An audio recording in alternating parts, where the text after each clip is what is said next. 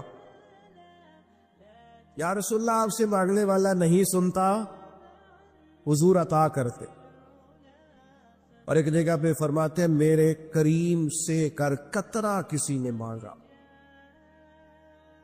دریا بہا دیے ہیں دربے بہا دیے ہیں. حضور تو دیتے, پر نوجوان نے جب آ کے عرض کی نا یا رسول اللہ صلی اللہ علیہ وسلم کچھ دیجئے, وہ جوان ہو چڑھتی جوانی ہو اور پھر وہ سوال کرے. ہمارے ساتھ ایک دوست پڑھا کرتا تھا, یہ 3 مہینے کی چھٹیاں ہوتی تھی تو وہ مستریوں کے ساتھ مزدور لگ جاتا. ہم نے اسے کہا یار تو 9th 10th کے اندر مزدوری کرنے جانا, تو کہندا سی یار میں قد میرا ایڈا بٹا ہوں, ابا جی کو مانگ دیا شرم ہو. یہ سوچ نوجوانوں میں پیدا ہونی ضروری ہے. اب میں ابا جی سے مانگوں, یہ تو دینا چاہیے.